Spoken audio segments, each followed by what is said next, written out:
You've probably met this person. Maybe they're even the unofficial mayor of your town. You see them everywhere, smiling, sandbagging the streets in a flood, helping man the barbecue at the kinder, dropping an elderly person home. They're the person everyone points to as the pillar of the community. Normal people simply cannot fathom that this same person, the helpful, smiling, upstanding one, would go home and willingly destroy someone in the most horrific of ways. For a long time, I felt incredibly foolish. The gaslighting, the sleep deprivation, I just had no idea people like this truly existed. It didn't make sense.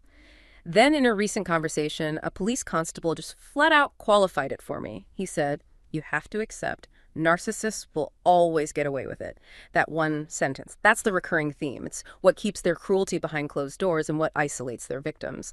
This isn't a guide on how to catch them, because you won't. This is an inventory for survivors. This is about how to understand what's happening, what's happened, and how to get out of the tornado. That is a powerful and really devastating opening. But it immediately grounds us in the reality, doesn't it? The reality of covert abuse. It does. We're dealing with something invisible here, a form of violence where the perpetrator's reputation, that shiny public image, is actually weaponized against the victim. Yeah. So the goal of this deep dive is exactly what you said, clarity. Sure. Understanding the anatomy of this abuse, why the system so often fails survivors, and the neurobiological reality of the trauma, the complex trauma, so that you, the survivor listening, can maybe start to reclaim your own story. Okay, let's unpack this. Let's dive into that core mechanism you mentioned, the actual nature of the perpetrator, specifically the covert narcissist. Our source material uses this phrase. It's stark, but really insightful. It defines the narcissist as an empty void. An empty void. What does this void demand? What fills it? Right. Demand supply. Think of it like this. The narcissist operates like a vacuum cleaner, essentially. They don't have an internal mechanism for self-worth or identity or even emotional regulation. Nothing inside. Nothing sustainable, no. Yeah. So you, the victim, you aren't loved or valued for who you actually are. You're an external source of fuel. Oxygen, maybe, is a good analogy. It's just an oxygen tank? Exactly. An oxygen tank they need just to keep their fabricated personality, their mask, alive. Right. They fundamentally lack self-sufficiency, and they lack real emotional depth. It's all surface. So the dynamic is just brutally transactional then. The victim gets depleted, often without even realizing how much they're giving. Completely drained. Well, while the narcissist seems to thrive, they bloom while the victim wilts. That's precisely it. And the supply thereafter, it isn't just positive stuff like adoration or praise. Oh. No. It can be drama. It can be pity. That's... Fear works too, even outrage. Any intense emotional response directed at them keeps their engine running. Wow. And what's really crucial for understanding the covert type, the pillar of the community, one is how they fluctuate. They rarely stay in just one mode. Okay, tell us more about that fluctuation, because that's what makes living with them so incredibly confusing, right? Absolutely. Yeah. They're constantly vacillating, swinging between this vulnerable state and a grandiose state. Okay. So when they're in the vulnerable phase, they demand support. Suddenly they're depressed or overwhelmed, or they're the victim of some external force, their boss, the neighbor, whatever. Right, and that hooks your empathy. Deeply. It makes setting boundaries almost impossible because you're afraid of pushing them further down into that fragile state they're projecting. You find yourself trying to heal them, fix them, never realizing you're just refilling their empty tank. Yeah. Giving them supply. But then, just like that, they flip the script. They do. Suddenly, they switch to the grandiose phase. Now they demand encouragement, praise, adoration. They're the life of the party or the hero who saved the day, or suddenly the smartest person in the room. Total opposite. Total opposite. Yeah. But both modes, you see, are purely transactional. They're just demands for that vital supply. They need the pity party, and they need the standing ovation to keep that illusion of self going. And that constant shifting, it just keeps the victim perpetually off balance. Exactly. You're always chasing the good version, hoping they'll come back, while feeling perpetually guilty because you feel like you're failing the vulnerable version when you try to hold a boundary. It's exhausting. And to make sure that flow of supply doesn't get interrupted, they deploy a whole set of tactics, right? Things that systematically dismantle the victim's reality, their self-esteem. Let's look at emotional blackmail first. Yeah, emotional blackmail. It's arguably the most insidious tactic because it uses your greatest asset, your love, your empathy, and turns it into the weapon against you. How does that work specifically? Well, it involves using their deep knowledge of your feelings for them. They know your devotion, maybe your fear of abandonment. Right, they know your buttons. Precisely. And they use that knowledge to threaten catastrophic outcomes. Maybe they threaten self-harm or even suicide if you try to enforce a boundary.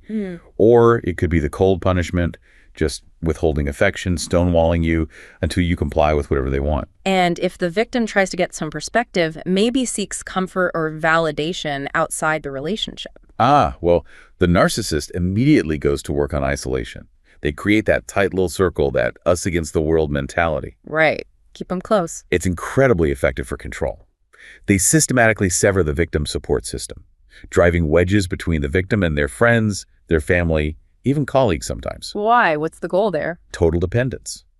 If the narcissist is the only person you have left, and they threaten to leave, well, the victim is terrified of being completely alone, completely unsupported. So they're much more likely to just go along with the demands. Exactly. No matter how unreasonable those demands become, the outside world gets framed as dangerous or unreliable or judgmental. It reinforces the idea that the narcissist, believe it or not, is the only safe harbor. Okay, so you've got the emotional blackmail, the isolation, then you layer on this cognitive warfare, which is really subtle, selective truth-telling. We're not just talking about outright lies here. Not always, no. Yeah. This is more insidious. It's the foundation of gaslighting, really. The victim is left unable to make informed decisions because they're only getting fragments of information. Just bits and pieces. Only the parts of the story that make the abuser look good, make them look like the victim, maybe, or the long-suffering spouse, or just the good person trying their best. So they get pity, they get affection. Without the victim ever knowing the full picture? Yeah. The whole damning truth about their behavior or maybe their finances or other relationships they might have, you feel like something is deeply wrong, but you just don't have enough facts to prove it, even to yourself sometimes. And when you do try to confront them, try to nail them down on accountability for something, the pivot is immediate. Blame shifting. Oh, absolutely. It's the ultimate deflection tool. And it's designed not just to avoid responsibility, but actually to completely exhaust the person who's trying to hold them accountable. How does that look? They'll change the conversation entirely. They'll blame external factors. Oh, it was my boss. The traffic was terrible. Well, you use that tone of voice. Or they might even just deny the event ever happened. Yeah. Flat out. Just erase it. Erase it. The strategic confusion, this constant need to defend yourself against counter-accusations. It just wears the victim down. Yeah. Eventually, you just give up the argument. It's pointless. The abuser will say and do anything to escape responsibility. They never have to confront the reality of their actions. That denial, that refusal to be accountable, it brings us right back to the mask, doesn't it? That shiny ponytail facade you mentioned, the thing that shields them from any public scrutiny. It really does. That ability to be the unofficial mayor, the pillar of the community, while simultaneously destroying their partner behind closed doors, that is the definition of the covert nature of this abuse. It is their armor. Yeah. Absolutely. The narcissist relies on this pristine public image, partly to feed their supply needs, yes, getting that admiration, but also, critically, for protection. When you're seen as the pillar of the community, everyone loves you at church. You're coaching Little League. The community's cognitive dissonance works entirely in your favor. People just can't reconcile the two images. They can't. They simply cannot square the helpful, smiling public persona with the idea of a private monster. It doesn't compute for most people. So when the victim, who's been psychologically ground down, maybe for years, when they finally find the courage to try and speak out, the community's disbelief instantly translates into support for the abuser. Oh, that's brutal. It is. Yeah. And this is where we see the strategic use of what are often called flying monkeys. These are the friends, the family members, sometimes just acquaintances who willingly or maybe just ignorantly are used by the abuser to reinforce the smear campaign against the victim. How does the abuser manage that? Well, the abuser plays the victim role masterfully in public. Oh, I'm so worried about my spouse. They seem so unstable lately. They plant these seeds. And so these flying monkeys genuinely believe the narrative that the victim is the crazy one, the unstable one, maybe the aggressor. This sounds way more calculated than just simple gossip or misunderstanding. It is absolutely calculated. The source material really highlights how active and strategic this smear campaign often is. The flying monkeys aren't just passively believing the abuser. They're often essentially acquaintances tasked with doing the abuser's dirty work. What kind of dirty work? Actively ensuring the victim feels unwelcome, socially, sometimes even professionally, spreading rumors, questioning the victim's sanity to others. It powerfully reinforces the victim's shame, their isolation, their self-doubt. The isolation the abuser built inside the home is now mirrored and amplified outside by the community. Making it almost impossible for the victim to get help or find safety. Often, yes. It's a complete external validation of the victim's deepest implanted fear. That maybe, just maybe, they are the crazy one after all. That kind of intense psychological pressure. It must often lead to some kind of breaking point for the victim. Which brings us to the next really critical discussion point. Reactive defense. Yes. And we need to pause here and be extremely clear on the terminology. No. We really prefer, and the sources often emphasize, using the term reactive defense, not reactive abuse. Why is that distinction so important? Because the victim's intention is fundamentally different from the abuser's intention. The victim, in these moments, is not trying to gain power or control or superiority over the abuser. They are trying desperately to defend themselves from sustained, relentless psychological assault. Okay, so let's define that response clearly. Reactive defense is what? It's the victim's defensive reaction to repeated, prolonged emotional, or maybe even physical attacks. Exactly. This is when they finally snap, after months, maybe years of enduring the abuse. Perhaps they throw an object or scream uncontrollably in rage, or maybe even have a physical outburst like hitting or slapping. Right, the breaking point. And this absolutely must be understood as an involuntary reaction. It's not a calm, calculated choice. It happens when the victim reaches an internal breaking point due to that sustained chronic abuse. The response is impulsive. It feels like the body just takes over. Like a reflex. Very much so. Your system gets flooded with stress hormones, adrenaline, cortisol, and the brain switches from rational thought from the prefrontal cortex to pure self-preservation mode. The amygdala takes charge. It is the natural, biologically driven fight, freeze, flight, or fawn response, finally kicking into fight mode after maybe years of freeze or fawn. It's the trauma response expressing itself outwardly. But the victim themselves is often shocked by their own behavior afterward, aren't they? Absolutely. Yeah. Deeply shocked. The victim is often incredibly confused and surprised by their own uncharacteristic aggression. It immediately triggers intense self-doubt and guilt. They think, oh my God, I must be crazy, or AC, Yeah. I am just as bad as them. And you have to remember, recurring trauma severely impairs cognitive thinking. Your ability to regulate emotions, to think clearly under stress, it's compromised. So this involuntary response is confusing even for them, and it's highly, highly prone to being wrongly judged by outsiders who only witness that single outburst completely out of context. And this explosive moment, this reaction, it's exactly what the abuser is often waiting for. You mentioned baiting before. It's premeditated. It is very often a calculated trap. Abusers systematically bait the victim. They know exactly which buttons to push. They'll lie, gaslight, accuse, provoke, with the sole intention of eliciting that uncontrolled reaction. Why? What do they gain? The moment the victim reacts uncontrollably, the abuser instantly shifts the blame. They become calm, rational, pointing the finger and labeling the victim mentally ill, crazy, unstable, or abusive. They use this incident as proof that all their previous claims about the victim's instability were correct all along. So the abuser completely relies on the victim's outburst to protect their own public image, to garner sympathy and maintain their narrative. It is their most effective scapegoating tactic. Absolutely. They remain calculated, calm, and control the narrative, which looks utterly compelling to anyone who doesn't understand the dynamics, police, friends, even therapists sometimes. Right. The victim, meanwhile, has just exploded in what looks like a really aggressive way. They lose all credibility in that moment. They're pushed further towards complete isolation and public shaming. They might have momentarily stopped the abuse by reacting, but they've inadvertently handed the abuser a powerful shield to use against them. And this dynamic has profound, incredibly damaging consequences when professionals get involved, doesn't it? Indeed. Law enforcement, court mediators, even some therapists who aren't trained in coercive control. Yeah. They often mistakenly believe they're dealing with two abusers. Mutual abuse, they might call it. Because they see the presentation, not the history. Exactly. They see the calm, composed abuser presenting this controlled, rational story. And then they see the victim, who presents as highly emotional, maybe unstable, possibly even aggressive, because their trauma response is activated right there in the room. The fundamental power dynamics, the abuser needing power over, the victim reacting defensively for survival, are completely missed. So if the professional doesn't understand coercive control, They often default to seeing just two people fighting.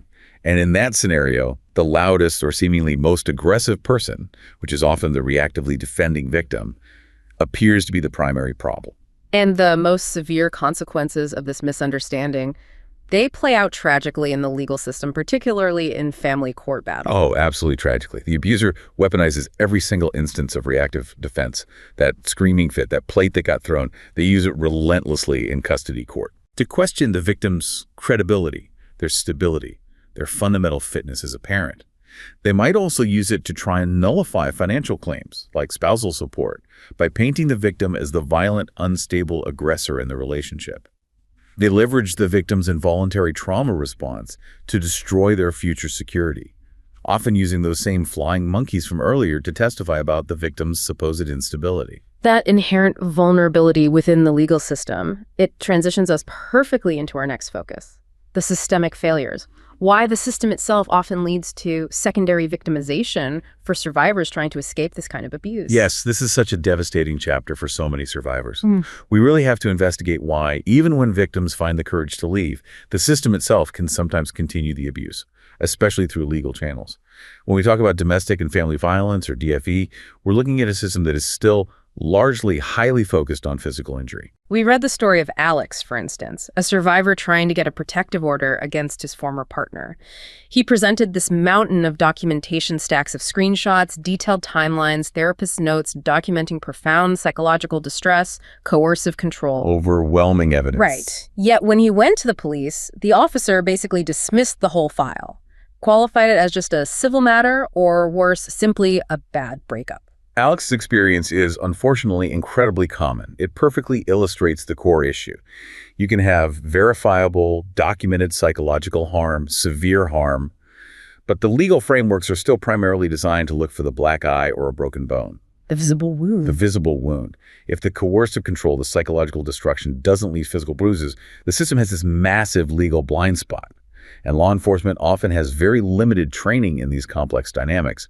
So the victim leaves the station feeling completely invalidated, invisible, realizing the very institution meant to protect them doesn't even recognize the harm they've endured. And the abuse doesn't just stop when the relationship ends or when the police decline to act. The perpetrator often just shifts tactics and uses the courts themselves as a new weapon. This is critical to understand. Perpetrators frequently manipulate the legal system, sometimes called legal systems abuse or paper abuse, specifically to continue or reassert control after separation. How does that work? They don't have to physically stalk you anymore.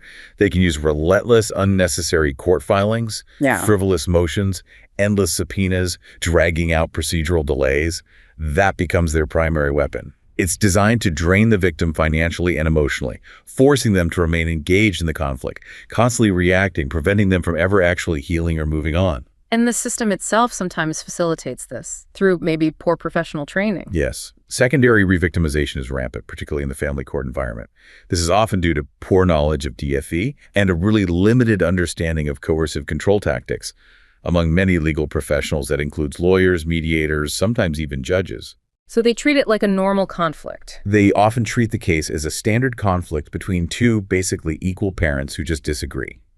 They fail to recognize that one party is actively using the court process itself as a tool to continue the abuse cycle. It sounds particularly heartbreaking when you consider the psychological state of, say, mothers entering the family court system after escaping abuse. Oh, it is. They often enter that environment already psychologically ground down. They're struggling with intense depression, extreme anxiety, just functioning in survival mode after years of abuse. But instead of finding sanctuary or protection, the court procedures themselves often force them to relive the trauma. How so? Well, they might be forced into mediation sessions with the perpetrator, or have to share waiting areas. The perpetrator absolutely capitalizes on this captive audience, acting aggressively, glaring, making inappropriate gestures, maybe distorting events right there in the court hallway, all designed to intimidate and distress the victim further, right before they have to go before the judge. And the cross-examination process itself, it sounds like it can be incredibly re-traumatizing. It is often horrific for survivors dealing with complex trauma. Victims can be cross-examined for hours, expected to recount deeply painful, intimate details of the abuse with perfect clarity, perfect recall, and perfect composure. Which is impossible under that stress. Utterly impossible. And the source material highlights how the father, for instance, often uses this cross-examination specifically to harass and intimidate the mother with no interjection from the judge. They are forced to disclose the abuse, only to have their credibility attacked and their natural emotional responses weaponized against them by the very person who caused all the trauma in the first place. It feels like a systemic betrayal. And even after a judge finally issues a custody arrangement, the trauma isn't necessarily over, is it? No, unfortunately not. The abuse often just morphs into what's called post-court abuse. Custody arrangements frequently necessitate continued physical contact, perhaps for child changeovers. This subjects mothers, and the children too, to ongoing fear and continued exposure to the perpetrator's aggression or manipulation during those handovers. So the threat remains. The threat remains. That ongoing sense of threat, the feeling of helplessness because the court mandates contact, it significantly increases the likelihood of developing or experiencing exaggerated PTSD symptoms. The court might have finalized the paperwork, but for the survivor, the psychological environment of threat can persist indefinitely. That continued psychological assault, you described that chronic, repeated trauma with no real escape, even post-separation, that is precisely what defines our next segment. The actual neurobiological impact on the survivor. This isn't just feeling sad or upset. This is structural damage happening to the brain and body. That's exactly right. This kind of prolonged interpersonal violence creates a very distinct profile of psychological injury. And understanding the distinction between standard PTSD and complex PTSD, or CPTSD, is absolutely crucial if we want to understand recovery from narcissistic abuse. Okay, so what are the key differences in how the symptoms actually present? Well, standard PTSD typically focuses on trauma symptoms like intrusive memories, nightmares, avoidance of reminders, and hyperarousal, that jumpiness tied to a specific definable traumatic event or maybe a series of events. Right. CPTSD includes those core features, yes, but it adds what clinicians call disruptions in self-organization. Disruptions in self-organization, what does that mean in practice? It means the survivor struggles profoundly with emotional dysregulation. Think intense mood swings, difficulty calming down once triggered. It also includes a deeply negative self-concept, pervasive feelings of shame, guilt, worthlessness, and severe interpersonal difficulties struggling to trust anyone or maintain healthy, stable relationships. So that broader range of symptoms really reflects how pervasive the abuse was. It didn't just create a bad memory, it fundamentally compromised their entire sense of self, their way of being in the world. Exactly. CPTSD reflects the systemic impact of prolonged trauma, particularly when that trauma happens within attachment relationships. Yeah. The very people you are supposed to rely on for safety, for survival, your parent, your partner. When they are the source of the terror? When your primary caregiver or partner is also your primary source of chronic terror, your fundamental sense of reality, your basic trust in the world, and your ability to connect safely with others is just shattered. And we can actually see reflections of this in the neurobiology, in the brain's architecture. Tell us about the physical impact. Yes, we can. We see actual volumetric changes in key brain areas in both conditions, PTSD and CPTSD. For instance, the hippocampus, which is critical for contextual memory, for distinguishing between past threats and present safety, often shows reduced volume. And that explains why survivors often struggle with memory, or feel like the threat is constant even when they're physically safe. Precisely. Their brain isn't properly encoding the context of safety now versus danger then. The alarm system stays on high alert. Okay, so what specifically separates the CPTSD brain markers from those seen in, say, single-event PTSD?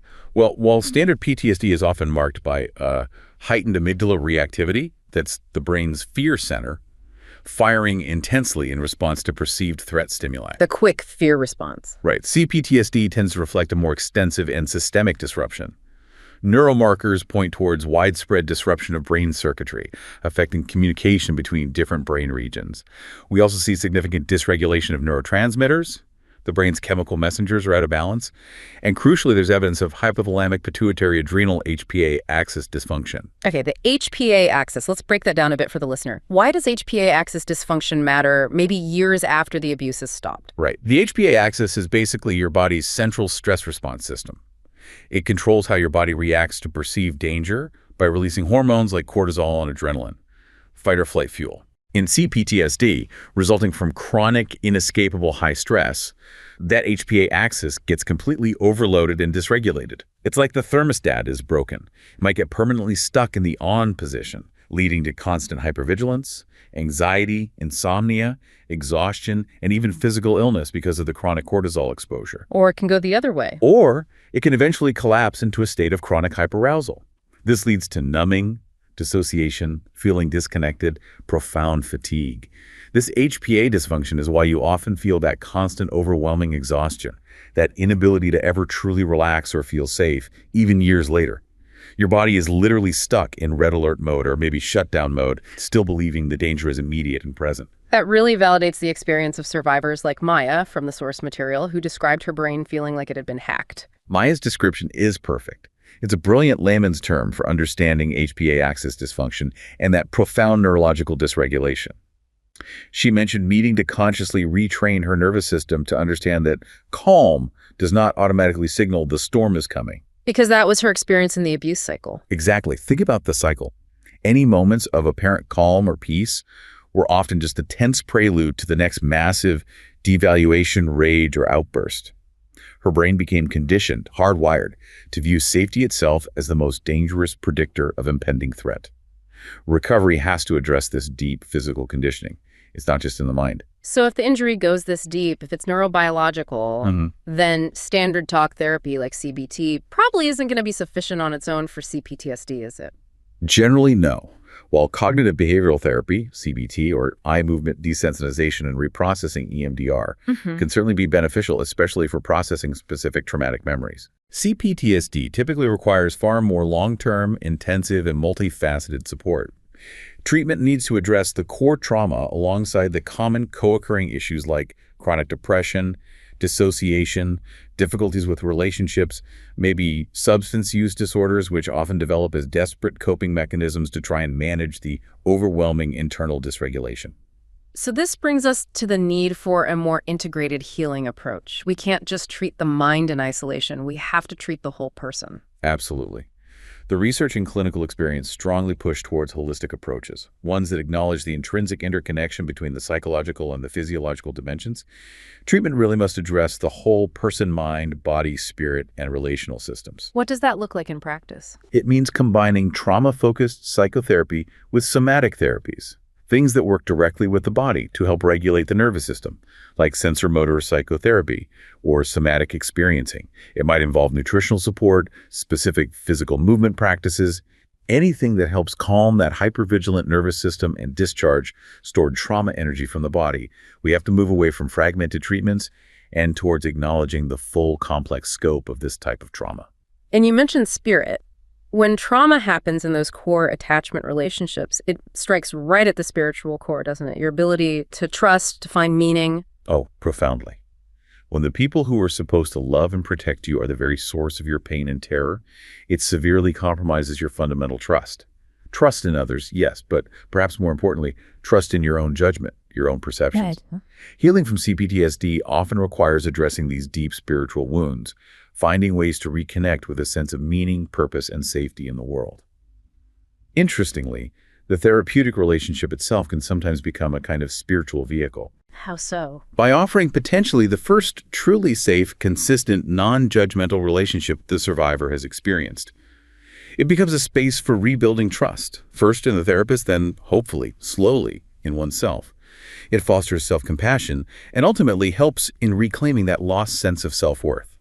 It's like a safe practice ground for learning how to relate differently before re-entering the wider world. This entire deep dive has really illuminated the complexity of the damage, the manipulation, the systemic failures, the neurobiology. Now, we need to shift towards the survivor's inventory, the steps towards finding clarity and hopefully freedom. Yes. And the path towards freedom, perhaps counterintuitively, often begins with acceptance. And this can be the hardest pill to swallow. You may have to accept that the narcissist will always get away with it in the external sense, that they will likely never suffer consequences in the way you feel they should. Why is that acceptance so crucial? Because they live on an endless cycle of supply, often moving from victim to victim. They seem to constantly regenerate, even if you feel close to psychological death. The relentless pursuit of external justice, of making them accountable, often just traps the victim, keeping them tethered to the trauma, still engaging with the abuser, maybe through the courts. Letting go of that need for their accountability is often necessary to finally focus on your own healing. we also have to really dismantle the illusion of love, don't we? Crucially, you have to internalize this. Yeah. The victim didn't actually love the abuser. They loved the mask. They loved the reflection of what they desperately wished the relationship could be, or maybe they loved the intense feeling of the early love bombing phase. You cannot truly love someone who never actually existed as a whole, authentic person. And for many survivors, looking back, that intense devotion wasn't really about the abuser at all. It was tragically about feeding your gaping mother-father trauma wound. It was an unconscious, desperate attempt to heal old childhood pain through this new person who ultimately proved fundamentally incapable of genuine reciprocal connection. Seeing it as fraud, not heartbreak. That realization shifts the focus dramatically. It moves from how could they do this to me to this person was never who I thought they were. Okay, let's get tactical now. Defensive strategies, boundary setting. The most immediate threat, post-separation or even during, is often the baiting, right? Yes. Do not be baited. You must train yourself to recognize in the moment that baiting is premeditated. It is intended solely as a deflection tactic to get to supply your reaction, your anger, your tears. It's not a genuine attempt at communication or conflict resolution. So what do you do? Avoid giving them the satisfaction of a reaction. That reaction is precisely what they need to then weaponize your instability. To say, see, you're the crazy one. Walk away. Physically remove yourself if possible. Or use a neutral, boring response, sometimes called the gray rock technique. Just brief, factual, unemotional answers that starve them of the emotional fuel they're desperately seeking. Okay, so avoid reacting to them. On the flip side, what should the survivor be actively doing for their own sanity and maybe documentation, especially when they're trying to leave or have just left? Right. If it is safe and practical to do so, do record and photograph everything. Document the incidents, the messages, the destruction. This is vital for potential legal reasons, yes, but often it's even more important for psychological proof for yourself. Why for yourself? Because the trauma bond, the gaslighting, it will make you forget just how bad things really were. Your brain will try to minimize the abuse to cope. You need that documented proof later to look back on and counter your own inevitable self-doubt when you start thinking, was it really that bad? Additionally, tell someone who cares, someone you trust. Tell them about the specific insidious acts of abuse, the sleep deprivation, the way they terrorize the household, the specific instances of drug or alcohol abuse, the financial control. Break the silence and the isolation by speaking the concrete truth to a trusted, supportive source. Get it out of your head. And what about situations where you still have to have some contact, maybe for co-parenting or legal reasons? How do you manage that interaction? Emotional disengagement seems key. Absolutely vital. You must internalize this rule, make it non-negotiable. Never seek comfort, validation, or any kind of emotional soothing from the person who actively wanted to destroy you. They are simply not capable of giving it, and every attempt you make to get it from them will only reinforce the trauma bond and lead to more pain. So what do you do when they inevitably refuse responsibility or try to manipulate again? When the abuser accepts no responsibility, which is almost always the case, you terminate the conversation firmly. Use clear, assertive boundary statements like, stop. I'm not going to continue in this destructive conversation, or this discussion is over, and then you hang up the phone or you walk away. Refuse to engage further in their cycle of conflict and denial. That refusal to engage, that's really the only way to fight that powerful chemical pull of the trauma bond, isn't it? It really is. Yeah. Because that bond is so potent. It feels like love, but it often functions much more like an addiction. You have to accept that the powerful impulse to return, to reconnect, maybe even just to argue, is often driven by chasing the intermittent dopamine hit you used to get from their breadcrumbs, those rare, calculated moments of manufactured affection or attention. You're chasing the high, not the person. Exactly. You're chasing the hope, the illusion of who they pretended to be in the beginning. The moment you can reframe it internally, this isn't love sickness, this is withdrawal from an addictive cycle. You can begin the difficult but necessary work of detoxification. So, bringing it all together, what is the ultimate path out? Once safety has been secured, what are the essential DOs? Okay, the immediate actions are paramount. Do get out, find a way to create physical and emotional distance, and then, crucially, do seek immediate domestic and family violence counseling. Find experts who understand narcissistic abuse patterns. They can articulate the abuse for you, which is often the first essential step in validating your reality, externalizing what happened, and removing that crippling, isolating shame. And then once safe and starting to get support. Then do spend time alone to heal your nervous system and make sense of your trauma. And alone here doesn't necessarily mean total isolation, but rather time dedicated to yourself, away from trying to manage the abuser or new intense relationships. Healing from CPTSD requires a radical, dedicated shift in focus towards your own emotional and physical health. It means embracing radical self-care, actively working on calming that hypervigilant nervous system, and slowly, patiently rebuilding trust within yourself. This has been a necessarily intense deep dive. We've covered the calculated cruelty of the covert abuser, the often tragic failure of the legal system to recognize these invisible wounds, and the really deep neurobiological work that's required for survivors to recover from CPTSD. Yeah, intense is the word. What really stands out when you synthesize all these different layers, the manipulation, the systemic issues, the brain science, is the sheer, almost unbelievable gulf between the perpetrator's carefully manufactured, pristine public reality and the victim's internal, terrifying, and so often dismissed private reality.